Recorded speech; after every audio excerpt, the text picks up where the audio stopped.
महाराज जी, श्री राधे राधे। यकीन नहीं हो रहा है कि आज आपके आगे बैठकर प्रश्न पूछने का सौभाग्य, बड़ा सौभाग्य मिला। श्री जी की कृपा हुई।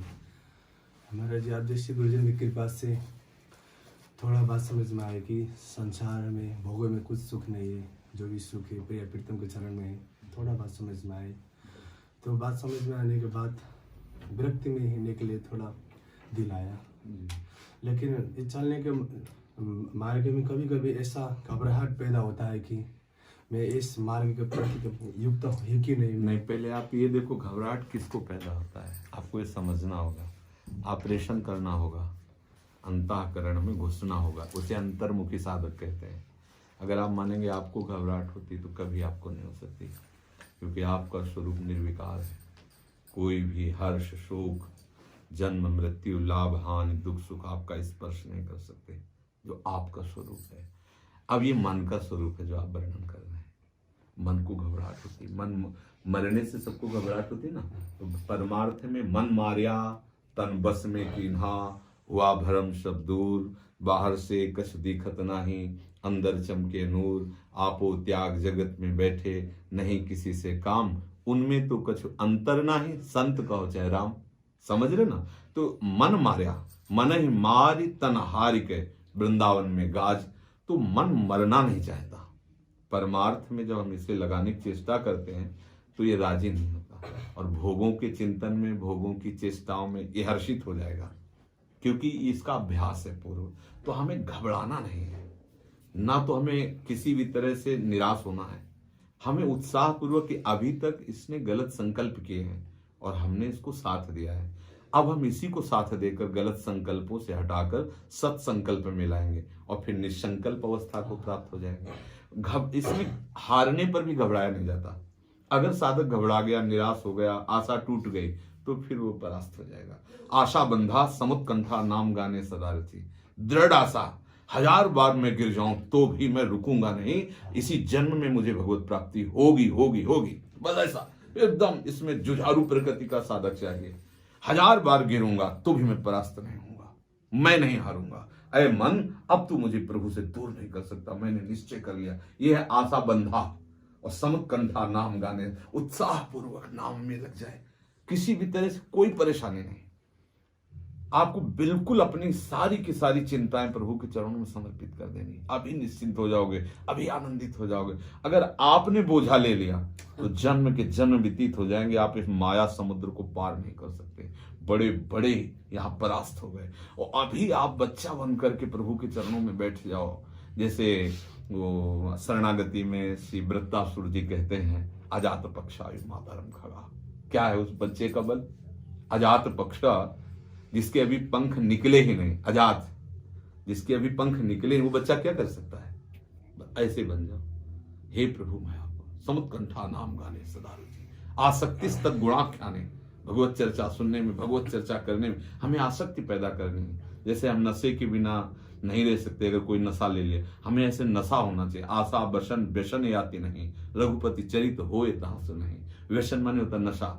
हमारी यही आशा हो, यही हमारा नाना प्रकार की भावनाओं की पूर्णता का केंद्र बने कि हम प्रभु की चर्चा सुने, प्रभु की चर्चा करें, प्रभु के भक्तों से मिले, प्रभु की चरण रज स्थलियों में भ्रमण करें। यही हमारी आसक्ति का केंद्र होना चाहिए। हमें घबराने की जरूरत है। घबराहट इसलिए होती है कि अभी शरणागति पुष्ट नहीं हुई। घबराहट नहीं होगी भाई, खेल में उतार दिए गए हैं, हम जीते ही हैं। यहाँ हारने पर भी हमारी विजय, क्योंकि हम यत्र योगेश्वरा कृष्णो यत्र पार्थो धनुर्धरा तत् श्री विजयो भूतिर ध्रुवा नीतिर मतिर्मम। हम कोई मनमानी बात नहीं कह रहे। तस्मात् शास्त्रम प्रमाण।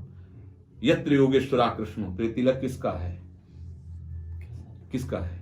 वो चाहे श्री कृष्ण चैतन्य बोलो, चाहे कृष्ण बोलो, बातें कि कोई दूसरे थोड़ी। वही प्रभु विविध रूपों में, गुरु के रूप में, आचार्य के रूप में, भक्त के रूप में वही प्रकाशित हो रहे हैं, फिर जड़ चैतन्य के रूप में वही प्रकाशित हो रहे हैं। तो हमारी शरणागति ठसक बन जाए, हमारी निष्ठा बन जाए हमारी। हे प्रभु, मैं आपका हूं। अब खेल खेलो, अब युद्ध चालू है। एक पक्ष में भगवान की माया है और एक पक्ष में भगवान का दास है।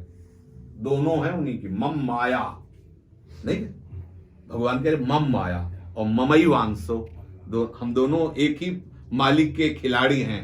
अब खेल खेलना है और हमारे पक्ष में प्रभु हैं क्योंकि हम उनके दासत्व में हैं, और दूसरे पक्ष में भगवान की रची हुई माया है, तो हमारी विजय ही होगी। अच्छा, हम अगर फिसलते हैं तो हमारी हार नहीं होगी, क्योंकि हमारे ही प्रीतम की माया है ना, हमारे ही प्रीतम। कोई हमारे अंदर अभी दांव पेच में कमी है, उसको ठीक करने के लिए उससे हमें पछड़वा रहे हैं। कहीं अहंकार है, कहीं हमें जितेंद्रियता का, ब्रह्मचर्य का, तपस्या का, वैराग्य का अहंकार है, और मेरे प्रभु को अच्छा नहीं लगता, तो कहीं ना कहीं कोई ऑपरेशन करवा रहे हैं। मगर मेरी हार नहीं होनी, अब तो निश्चित मुझे भगवत प्राप्ति होगी, ये बैठा लेना चाहिए। घबराहट इसलिए होती कि मन अभी शरणागत पूर्ण नहीं हुआ और मन विषयों में सुख की खोज करता है, इसलिए उसे घबराहट होती है। भगवत मार्ग ऐसा लगता है जैसे पहाड़ पे चढ़ना है, दुर्गम शैल विशाला, और जब आप शरणागत हो जाएंगे तो दुर्गम शैल फूलों का ढेर लगेगा, उल्लसित होते हुए आप चढ़ते चले जाएंगे। क्योंकि प्रीतम से मिलन की चाह प्रकट हो जाए तो कोई भी चढ़ाई नहीं लगती है ना।